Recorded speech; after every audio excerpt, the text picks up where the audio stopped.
एक बहुत बड़े घने जंगल में, जहां कोई नहीं जाता था, एक प्यारी सी लड़की रहती थी जिसका नाम था सवानी। उसके माँ बाप, जो कि नेचर लवर्स थे, जंगल में ही रहने लगे थे। सवानी जंगल के बीचों बीच बड़ी हुई, उसकी हंसी पेड़ों के बीच गूंजती रहती थी। उसकी खूबसूरती जंगल की तरह ही खुली और निराली थी। सवानी के बाल झरने जैसे काले थे, जिनमें अक्सर चमेली के फूल लगे होते थे। उसकी आंखें जंगल के तालाबों सी गहरी ऊपर हरे भरे पेड़ों को दिखाती थीं। वो जंगल के किसी जानवर की तरह फुर्ती से चलती थी। उसके नंगे पैर आराम से मिट्टी पर चलते थे। जंगल उसका खेल का मैदान था और जानवर उसके दोस्त। सवानी जंगल के सारे राज जानती थी। वो हर चिड़िया की आवाज़ से उसे पहचान लेती थी और हर पौधे को उसकी खुशबू से।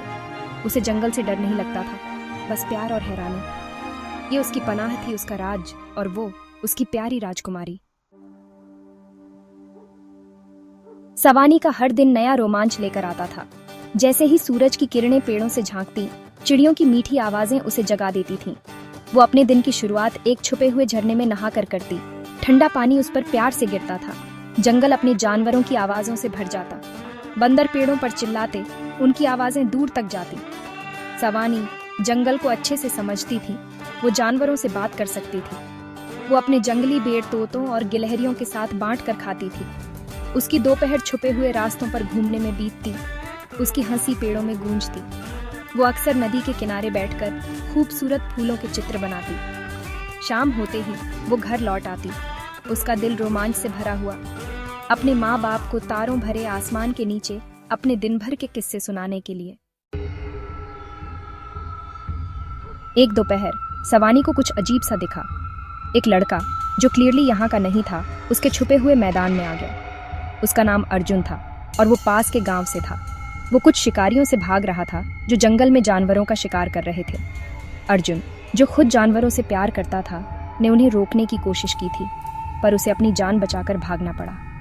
सवानी, जो जंगल से जुड़ी हुई थी, उसके डर और आने वाले खतरे को समझ गई। उसके आने से उनके शांत घर में खलबली मच गई, साथ ही तबाही का खतरा भी।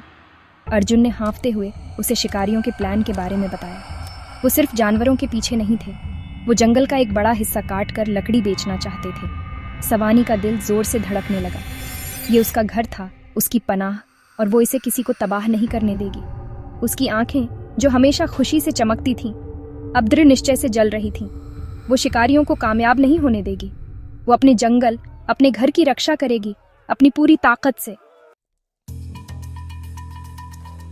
सवानी जानती थी कि वो अकेले शिकारियों से नहीं लड़ सकती। अर्जुन को अपने गांव वालों को खतरे से आगाह करने के लिए उसकी मदद चाहिए थी। वो उसे अपने माँ बाप के पास ले गई, जिन्होंने उसका स्वागत किया। सबने मिलकर एक प्लान बनाया। अर्जुन अपने गांव वापस जाकर लोगों को इकट्ठा करेगा। वो जंगल की अहमियत, उसके नाजुक संतुलन और उसके रिसोर्सेज को समझते थे। इस दौरान सवानी जंगल के बारे में अपनी जानकारी का इस्तेमाल करेगी। वो उनकी आंख और कान होगी, आने वाले खतरे के खिलाफ उनका सीक्रेट वेपन। सवानी अपने हाथी दोस्त की पीठ पर हवा की तरह जंगल में घूमती रही। उसने जानवरों को आने वाले खतरे से आगाह किया और जंगल के रक्षकों, उसके माता पिता और जंगल को अपना पवित्र घर मानने वाले अन्य आदिवासियों को सतर्क किया। अर्जुन के नेतृत्व में गांव वालों ने जंगल के प्रति अपने सम्मान और निर्भरता के कारण पैदा हुए जोश के साथ प्रतिक्रिया व्यक्त की। वे जानते थे कि जंगल उनकी जीवन रेखा है और वे इसे किसी से भी छीनने नहीं देंगे। शिकारी एक आसान जीत की उम्मीद कर रहे थे। उनका सामना कड़े प्रतिरोध से हुआ। सवानी और ग्रामीण अपने उद्देश्य में एकजुट होकर अपने प्यारे जंगल की रक्षा करने वाली एक अभेद्य दीवार बन गए। शिकारी संख्या में कम और हार मानने पर मजबूर हो गए। जंगल को एक बार फिर शांति से छोड़ दिया। जीत मुश्किल से मिली, लेकिन मीठी थी।